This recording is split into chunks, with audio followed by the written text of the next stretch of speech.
Hello everyone, welcome back. Class 11th accountancy में हम पढ़ रहे हैं बैंक रिकॉन्सिलिएशन स्टेटमेंट। और बैंक रिकॉन्सिलिएशन स्टेटमेंट के प्रीवियस दोनों लेक्चर्स में हमने इसमें थ्योरेटिकल पार्ट पर डिस्कस किया था, कंसेप्ट ऑफ बीआरएस पर डिस्कशन किया था। बीआरएस बनता क्यों है, बीआरएस बनाते बेसिकली कैसे हैं, कैश बुक में रिकॉर्डिंग का मैकेनिज्म, पासबुक में रिकॉर्डिंग का मैकेनिज्म। और प्रीवियस लेक्चर में हमने डिफरेंट रीजंस पढ़े थे कि क्या रीजंस होते हैं जिस वजह से बैंक बैलेंसेस पर कैश बुक और बैंक बैलेंसेस पर पासबुक में डिफरेंसेस रह जाते हैं। ओके, अब हम थोड़ा सा न्यूमेरिकल पार्ट की तरफ चलते हैं और वन बाय वन अलग अलग स्टेप्स और अलग अलग टॉपिक्स इसके अंदर हम वन बाय वन कवर करते जाएंगे। हम न्यूमेरिकल क्वेश्चन सॉल्व करेंगे इस लेक्चर में बिल्कुल बेसिक लेवल के, और उसके अंदर हम देखेंगे when positive balance as per cash book is given, जब कैश बुक का पॉजिटिव बैलेंस दिया हो तो आपका बीआरएस एक्चुअली किस तरह से बेसिकली बनेगा।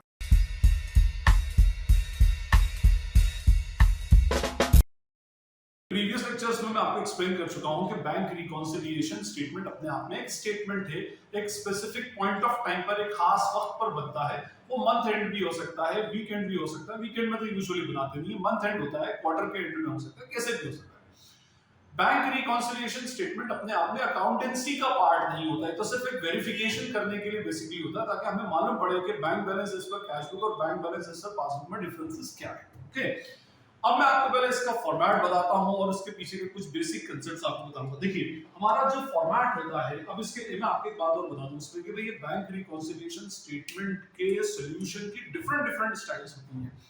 अलग अलग फैकल्टीज के इसको सॉल्व कराने का स्टाइल बिल्कुल ही डिफरेंट होता है। ये मैं आपको बहुत अच्छे से बता दूं कि आप हो सकता है आपके स्कूल के अंदर जो फैकल्टी है वो आपको अलग से कराए, आपकी कोचिंग में जो फैकल्टी है वो आपको अलग से कराए। सबका अपना अपना बेसिक स्टाइल होता है, जो स्टाइल उनको कंफर्टेबल लगता है उस स्टाइल के अकॉर्डिंगली वो सॉल्व करते हैं, ठीक है। लेकिन घूम फिर कर सबके पीछे के कंसेप्ट और लॉजिक से एक जैसे रहते हैं। कुछ बीआरएस में पर्टिकुलर्स अमाउंट का कॉलम बनाते हैं, कुछ बीआरएस में particulars plus item minus item column बनाते हैं जिसे हम बनाते हैं, कुछ बीआरएस में पर्टिकुलर्स डेबिट और क्रेडिट के कॉलम भी बनाते हैं। तो इस तरह से वो लोग हर एक बंदे का बेसिकली अपना अपना स्टाइल है, ठीक है। तो मैं अपने स्टाइल से जैसे बेसिकली मैं कराता हूं उसके अकॉर्डिंग ले रहा हूं। आपका हेडिंग होती है सबसे पहले इसमें डाली जाती है बैंक रिकॉन्सिलिएशन स्टेटमेंट। सबसे पहले तो आप इसमें हेडिंग डाल दें बैंक रिकॉन्सिलिएशन स्टेटमेंट की। उसके बाद फिर जिस डेट पर बनाया जा रहा है वो डेट बेसिकली डाल दें, लेट्स सपोज 31 मार्च 2022 को बना है।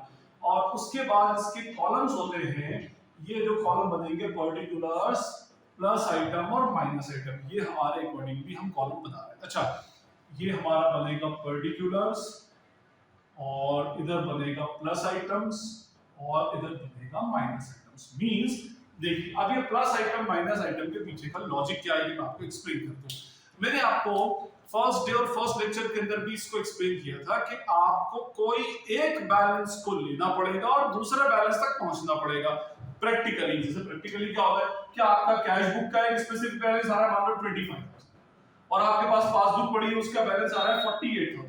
तो आप इस एक को पकड़ लें और आपको 25,000 को 48 पे लेकर जाना, या 48 को पकड़ लें 48 को 25 के अकॉर्डिंगली एडजस्ट करना, ठीक है। कुछ ऐसा कर सकते हैं। एग्जाम में दोनों बैलेंसेस शायद ही कभी किसी क्वेश्चन में आते हो, ऐसे भी क्वेश्चंस होते हैं जिसमें दोनों बैलेंसेस भी गिवन होते हैं, बट आपको नॉर्मल क्वेश्चंस के अंदर किसी एक बुक का एक बैलेंस देगा, वो या तो कैश बुक का बैलेंस देगा या पासबुक का बैलेंस देगा। कोई एक बैलेंस आपको अवेलेबल होगा और दूसरा बैलेंस आपने फाइंड आउट करना है। लेट्स सपोज अगर उसने क्वेश्चन में आपको कैश बुक का बैलेंस दे दिया, ये गिवन है, तो आपको क्या फाइंड आउट करना पड़ेगा, you have to find out the balance as per passbook. या फिर क्वेश्चन में ऐसा होगा कि आपको पासबुक का बैलेंस दे देगा and you have to find out the balance as per cash book, दोनों के अकॉर्डिंगली। अच्छा, फिर इसमें क्या होता है कि कैश बुक में भी दो बैलेंस होते हैं, पॉजिटिव और नेगेटिव, डेबिट बैलेंस और क्रेडिट बैलेंस। पासबुक में भी दो बैलेंस होते हैं, डेबिट और क्रेडिट, प्लस बैलेंस और माइनस बैलेंस। तो इसका मीनिंग ये होता है कि इस क्वेश्चन में बैंक रिकॉन्सिलिएशन स्टेटमेंट के जो क्वेश्चंस होते हैं उसकी स्टार्टिंग चार में से कोई एक वे में हो सकती है। Positive balance as per cash book, negative balance as per cash book, positive balance as per passbook, negative balance as per passbook. अगर हमें कैश बुक का बैलेंस दिया है, then we have to find out the balance as per passbook, and if balance as per passbook is given, then we have to find out the balance as per cash book. हमें इस तरह से basically इसको चलाना पड़ेगा। किसी एक का बैलेंस आपको प्रोवाइडेड होगा, किसी एक का बैलेंस आपको फाइंड आउट करना पड़ेगा।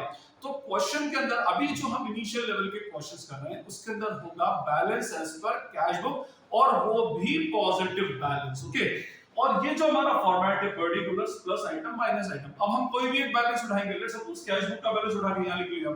अब कौन कौन सी ऐसी आइटम्स है जो कैश बुक के बैलेंसेस में प्लस होना चाहिए, जिन एरर के रेक्टिफिकेशन के लिए प्लस होना चाहिए, और कौन कौन सी ऐसी आइटम्स है जो पास कैश बुक के बैलेंस में से माइनस होना चाहिए। या पासबुक का बैलेंस है तो कौन कौन से ऐसे रीजन से ऐसे ट्रांजैक्शंस हैं जो पासबुक के बैलेंस में प्लस होना चाहिए या पासबुक के बैलेंस में से माइनस होना चाहिए, वो यहां पर हम प्लस और माइनस बेसिकली करके चलेंगे। अच्छा ठीक है, अब होता क्या है, देखिए यहां पर एक सबसे अच्छा तरीका, सबसे पहले तो आप क्वेश्चन में देखेंगे कि कैश बुक का दिया या पासबुक का दिया, उसके बाद फिर आप हमारे पास एक कैश बुक का कॉलम है, पासबुक का कॉलम है, आप इसको रफ में बना सकते हैं, रफ में बना लेंगे, इसको लिखकर करिएगा तो कंपैरेटिवली आपके लिए बहुत ज्यादा इजी पड़ेगा। ओके, अब मेरे पास एक क्वेश्चन है, मैं पहले क्वेश्चन को रीड आउट करता जाता हूं, वन बाय वन ट्रांजैक्शंस पढ़ता जाऊंगा, कैश बुक और पासबुक पे इफेक्ट देखेंगे और उसका क्या सॉल्यूशन, उसका क्या रेक्टिफिकेशन होगा वो समझेंगे।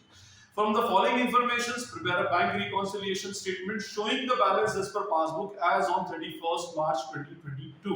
ठीक है, as on 31st March 2022. Okay. If balance as on that date as per cash book was rupees 12850. देखो, अब इसके अंदर क्वेश्चन में क्या दे रखा है, if the balance as on that date as per cash book, पहली बात तो यहाँ पर balance as per cash book given है, ठीक है, और हमें बताना क्या है, बैलेंस एज पर पासबुक बताना है। तो जो बैलेंस गिवन है वही हमारा बेस है, वही हमारा स्टार्टिंग पॉइंट है क्वेश्चन का, मींस हमें इस केस में balance as per cash book से क्वेश्चन को स्टार्ट करना है। तो सबसे पहला काम आप क्या कीजिए, यहां पे लिख दीजिए balance as per cash book, ठीक है। अब ये balance as per cash book में क्वेश्चन होता है, सर ये पॉजिटिव बैलेंस है या नेगेटिव, अभी तो आपने बताया कि भाई कैश बुक के भी पॉजिटिव नेगेटिव होता है और एज पर पासबुक भी पॉजिटिव नेगेटिव ओवरड्राफ्ट होता है।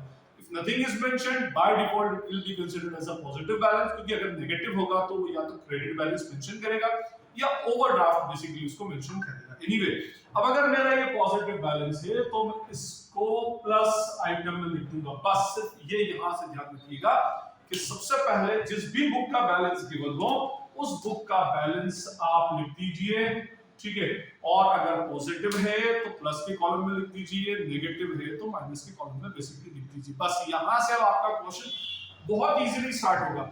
अब सिर्फ एक बात याद रखिएगा कि आपका balance as per cash book दिया हो तो पूरे क्वेश्चन में कैश बुक के बैलेंस को अकॉर्डिंग टू पासबुक एडजस्ट। अगर यहाँ बैलेंस एज पर पासबुक होता तो पूरे क्वेश्चन में पासबुक के बैलेंस को according to cash book start करते हैं, लेकिन यहाँ पर कैश बुक का बैलेंस गिवन है तो पूरे क्वेश्चन में जितने भी 7-8 ट्रांजैक्शंस हैं, ट्रांजैक्शंस इसमें सारे 8 ट्रांजैक्शन में कैश बुक का बैलेंस एडजस्ट होगा अकॉर्डिंग टू पासबुक।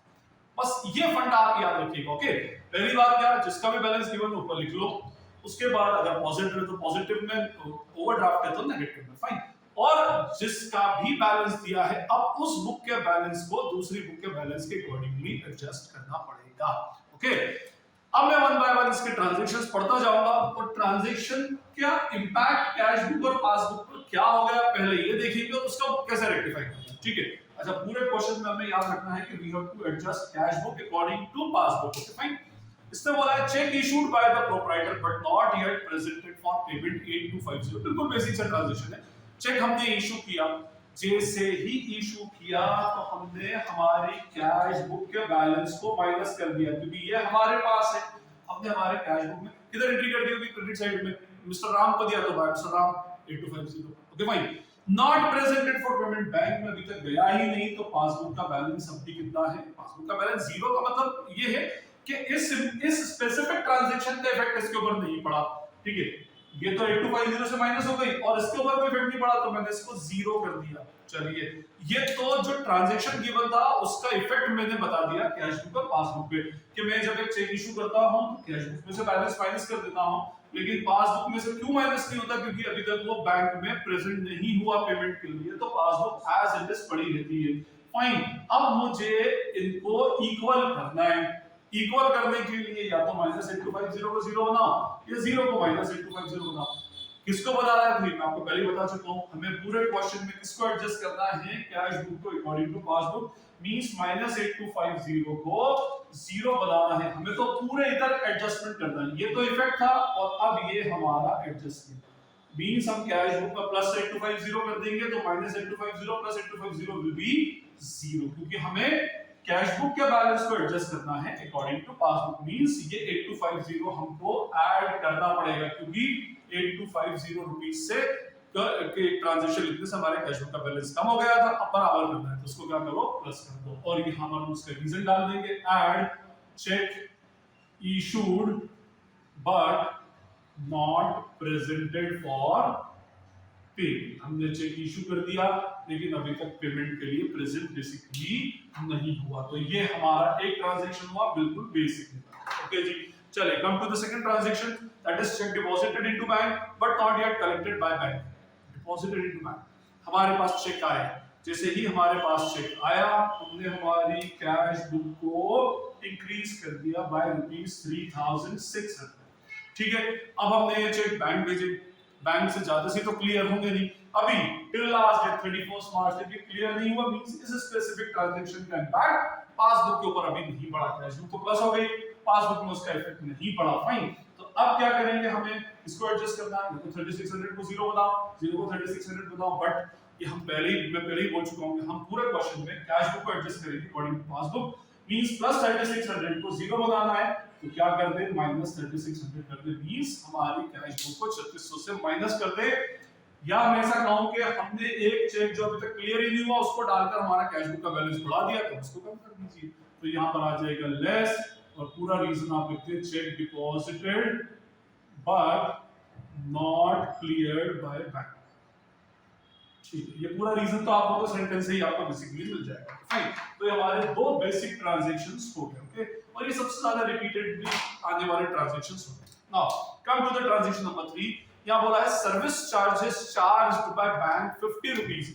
बैंक ने सर्विसेज देने के अगेंस्ट 50 रुपए चार्ज किए, बैंक ने चार्ज किए मींस पासबुक में से हमारे बैंक बैलेंस में से 50 रुपए काट दिए तो उसकी एंट्री कहां पासबुक में तो रिकॉर्ड हो गई, बाय डिफॉल्ट नहीं मानेंगे कि हमें कोई खबर ही नहीं, जब खबर ही नहीं है तो इसको हमने नहीं डाला, मींस ये 0 को मैं बार बोल रहा हूं, इस स्पेसिफिक ट्रांजैक्शन का इंपैक्ट देखना, इस स्पेसिफिक ट्रांजैक्शन का इफेक्ट हमारे कैश बुक पर नहीं हुआ।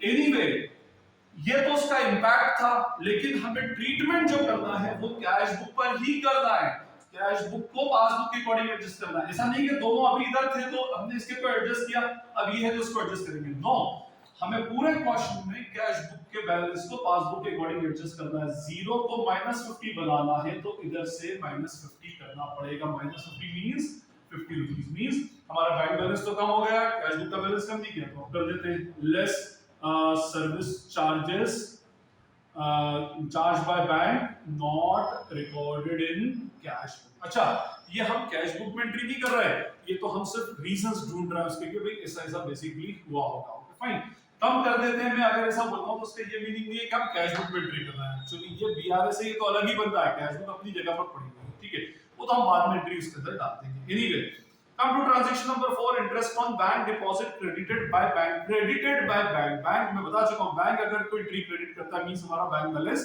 बढ़ाता है। बैंक ने हमें 125 रुपए का इंटरेस्ट 125 रुपए का ब्याज दिया, कैसे देगा, हमारे अकाउंट में वो अमाउंट क्रेडिट कर देगा, मींस बढ़ा देगा, हमें इसकी खबर नहीं थी, cash book as it is. अब क्या करना है, ये तो हमारा ट्रांजैक्शन जो था वो लिख दिया, अब इफेक्ट डालना है, इसको एडजस्ट करना है, we are adjusting cash book according to passbook, तो 0 को +125 बनाना है तो इसमें 125 रुपया प्लस कर दे, तो 125 रुपीस को हम प्लस आइटम में डाल देंगे, ऐड क्या लिखेंगे इसमें, interest on deposit credited bye bank not recorded in cash. ठीक है, पूरा का पूरा आप सेंटेंस जैसा है आप उसको लिख सकते हैं। Fine, now come to the transaction number 5, a customer deposited the amount directly to the bank account of the proprietor। एक कस्टमर था हमारा, उसने 8000 रुपीस डायरेक्टली हमारे बैंक अकाउंट में डिपॉजिट कर दिए, जब बैंक अकाउंट में डिपॉजिट कर दिए तो मेरी पासबुक 8000 रुपीस से इंक्रीज हो गई, बैंक ने अभी हमको इंटीमेट किया नहीं, हमें पता ही नहीं चला, इंटीमेशन ही नहीं आई बैंक की तरफ से, तो कैश बुक पे कोई इफेक्ट नहीं। अब ये तो हमारा इफेक्ट हो गया उसका, अब इसको एडजस्ट कर रहे हैं कैश बुक के अकॉर्डिंग टू पासबुक, तो हम कैश बुक को 8000 रुपीस से क्या कर देंगे, इंक्रीज कर देंगे, मींस एक अमाउंट कैश बुक पासबुक का बैलेंस बढ़ा दिया था, कैश बुक का नहीं, तो कैश बुक का भी बढ़ाना है, ऐड क्या कर रहा है उसमें, amount directly deposited in account not recorded in cash. ठीक है जी, ये भी रीजन ऑफ डिफरेंस था, हमने इसको डाल दिया। चलो नेक्स्ट है, telephone bill paid by bank on proprietors behalf ₹2200। हमारे बिहाफ पर बैंक ने टेलीफोन बिल का पेमेंट कर दिया। जैसे ही बैंक ने पेमेंट किया तो पासबुक ₹2200 से डाउन हो गई। बैंक वालों ने हमारे अकाउंट में से पैसा कम कर दिया, हमें खबर नहीं है कि कैश बुक अपनी जगह पर है, बट ये तो इफेक्ट हुआ। ट्रीटमेंट क्या होगा इसका, हम कैश बुक को पासबुक के अकॉर्डिंग एडजस्ट कर रहे हैं, 0 को -2200 बनाना है तो 2200 कैश बुक में से माइनस कर दें। कैश बुक में से क्यों, क्योंकि हमने balance as per cash book से क्वेश्चन को बेसिकली स्टार्ट किया है। ओके, तो ये हो जाएगा हमारा less expenses paid by bank not recorded in cash. चलिए ये भी एक हो गया अपना। इसके बाद में नेक्स्ट होता है cheque send to bank for collection but omitted to be recorded in cash book. अब ये एक अजीब सा ऑप्शन है, हमारे पास एक चेक आया, ठीक है, और जैसे ही चेक आया हमने उसको बैंक भेज तो दिया, लेकिन हम कैश बुक में उसकी एंट्री रिकॉर्ड करना भूल गए। हो जाता है कभी भाई, हमारा कोई एम्प्लॉय बैंक में जा रहा, उसे टाइम चेक आया तो हमने बोला भाई ये भी ले जा, और हम उसको कैश बुक में रिकॉर्ड करना भूल गए। अच्छा, कैश बुक में रिकॉर्ड करना भूल गए मींस कैश बुक में रिकॉर्ड नहीं होता जीरो। अच्छा, इस केस में हम डिफॉल्ट कंडीशन ये मानेंगे कि चेक बैंक में गया और जाने के बाद क्लियर भी हो गया। क्लियर हो गया मींस बैंक ने उसको क्लियर कर दिया, ये डिफॉल्ट अजम्पशन लेना पड़ेगा, अदरवाइज इधर भी जीरो। हमने बोला कि नहीं क्लियर हुआ तो इधर भी जीरो, तो दोनों तरफ जीरो तो डिफरेंस ही नहीं है, डिफरेंस नहीं है तो फिर वो बीआरएस में रिकॉर्ड ही नहीं होगा। Okay fine. एनीवे अभी हम ये मान रहे हैं कि बैंक ने उसको क्लियर कर दिया 800, 0 और 800, ठीक है। हमें इसको एडजस्ट करना है, ये तो उसका जो गिवन था वो था, उसका इफेक्ट। अब ट्रीटमेंट तो हमें क्या करना पड़ेगा, कैश बुक में 800 रुपए प्लस करना पड़ेगा। ओके, तो यहाँ पर आ जाएगा add cheque deposited and cleared not recorded in cash book. कैश बुक में एक्चुअली इसको रिकॉर्ड नहीं किया। Fine, now come to the last transaction, dividend directly collected by bank. Bank ने हमारे बिहाफ पर डिविडेंड कलेक्ट किया या कंपनी ने हमारे अकाउंट में पैसा डाल दिया, सिंपल सा 1000 रुपए का। हमारा बैंक बैलेंस बढ़ गया 1000 रुपीस पासबुक का, और कैश बैलेंस के अंदर कोई भी इफेक्ट नहीं पड़ा, cash book as it is रही। इसको एडजस्ट कर रहे हैं कैश बुक के अकॉर्डिंग टू पासबुक, तो 0 को 1000 बनाना है तो प्लस 1000, तो हम यहां लिख देंगे add income collected by bank not recorded in cash book plus 1000। Okay fine. अब ये तो हमारे सारे ट्रांजैक्शंस हो गए, ठीक है। अब एक इसमें सबसे बड़ी प्रॉब्लम आती है बैलेंसिंग की लास्ट में। अब देखिए मैंने आपसे क्या कहा कि जैसे बीआरएस को बनाने की डिफरेंट डिफरेंट स्टाइल से, ऐसे बैलेंसिंग की भी डिफरेंट डिफरेंट स्टाइल से, हर एक फैकल्टी की अपनी एक बैलेंसिंग की स्टाइल होती है। एनीवे मैं आपको सिंपल जो भी मेरी मेथड है वो बता देता हूं मैं। और सबसे पहले तो आप एक काम करें, जैसे लेजर बैलेंस करते हैं, इन द सेम वे आप दोनों साइड का टोटल कर लीजिए। इनका टोटल किया तो जो हमारा प्लस साइड का टोटल है, प्लस साइड का टोटल हो रहा है 31025, और माइनस साइड का जो है माइनस कॉलम का 3600 प्लस 50 प्लस 2200 इज 5850, ठीक है। और ये दोनों इक्वल नहीं है, और as per dual aspect principal हमें दोनों को इक्वल करना है। 313025 डिफरेंस आया 25175, और 25175 एज पर लेजर जिधर शॉर्ट होता है अगर हम डाल दिए तो 25175 हम कौन से साइड में डाल देंगे, माइनस साइड में, और यही क्या बनेगा हमारा बैलेंस एज पर पासबुक। इसको एक टाइम की गैप दे दें ताकि आपको समझ में आ जाए। 25175, उसके बाद दोनों साइड की टोटल इक्वल 31025 एंड 31025। हमने क्वेश्चन स्टार्ट किया था कैश बुक से, फिनिश कहां पर होगा हमारा, पासबुक से।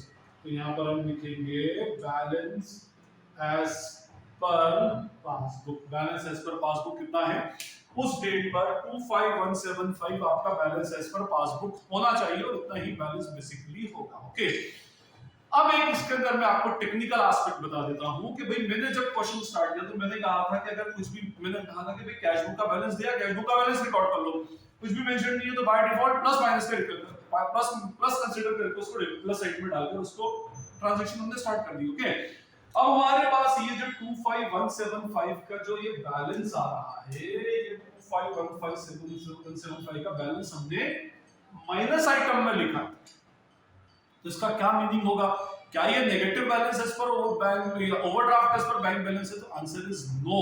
एक्चुअली अगर नीचे माइनस में आया है तो ये अपने आप में पॉजिटिव बैलेंस है। पॉजिटिव बैलेंस क्यों? क्योंकि प्लस का टोटल था 31025, माइनस का था 5850, तो excess of plus over minus, plus ज्यादा माइनस कम, तो वेटेज किसका? प्लस का। तो नेचुरली हमारा ये वेटेज प्लस का है। और हमने लेकिन लिखा क्योंकि शॉर्ट माइनस साइड में पड़ रहा था तो हमने इसको माइनस साइड में लिखा है। बस बिल्कुल सेम जैसे अगर एक कैश बुक है और अगर कैश बुक का बैलेंस इधर हम बाय बैलेंस सीडी बचाते 3000, तो ये कैश बुक का एक्चुअली अगर हम आपसे पूछा जाएगा भाई कौन सा बैलेंस है तो आप बोलेंगे क्रेडिट। तो एक्चुअली ये क्रेडिट बैलेंस नहीं है, it is a debit balance. क्यों डेबिट बैलेंस है? क्योंकि डेबिट ज्यादा था, क्रेडिट कम था, तभी तो उसको क्रेडिट साइड पे हमने बैलेंस करने के लिए लिखा है। फाइन। तो यहां पर डेबिट ज्यादा होने की वजह से लिखते हम क्रेडिट साइड में, क्योंकि क्रेडिट साइड शॉर्ट था और हमें बैलेंस करना है, लेकिन उसका एक्चुअल बैलेंस क्या होता है? वो डेबिट बैलेंस ही कहलाता है। द सेम वे यहां पर भी बैलेंस कौन सा है? वो पॉजिटिव बैलेंस। तो फाइनली हमारा कंक्लूजन ये है कि अगर नीचे नेगेटिव में आ रहा है तो it is a positive balance, क्योंकि प्लस ज्यादा है माइनस कम है, तभी हमने माइनस में लिखा, तो ये पॉजिटिव बैलेंस है। और पासबुक का पॉजिटिव बैलेंस कौन सा बैलेंस होता है? Credit balance. तो बैलेंस इज पर पासबुक या क्रेडिट बैलेंस इज पर पासबुक बेसिकली लिख सकते हैं। फाइन। तो अब जो भी जैसा भी बैलेंस हो आगे के लेक्चर्स में अलग अलग इसमें टॉपिक्स उठाते जाएंगे। जैसे अभी इस लेक्चर में हमने प्लस पॉजिटिव बैलेंसेस पर कैश बुक से क्वेश्चन सॉल्व किया, नेक्स्ट लेक्चर में हम उसमें नेगेटिव बैलेंसेस पर कैश बुक से करेंगे, फिर पॉजिटिव बैलेंसेस पर पासबुक, फिर नेगेटिव बैलेंसेस पर पासबुक। अकॉर्डिंगली हम इसको करेंगे, फिर आगे हम स्पेशल ट्रांजैक्शंस पर डिस्कशन करेंगे। फाइन। आई होप आपको ये पॉजिटिव बैलेंसेस पर पासबुक का ट्रीटमेंट बीआरएस का फॉर्मेट क्या होता है, फॉर्मेट आपको क्लियर हो गया होगा। स्टिल अगर आपको कोई क्वेरी या डाउट लगती है तो आप कमेंट सेक्शन में मुझसे पूछ सकते हैं। This is Najib Ashmi signing off from Najib Ashmi.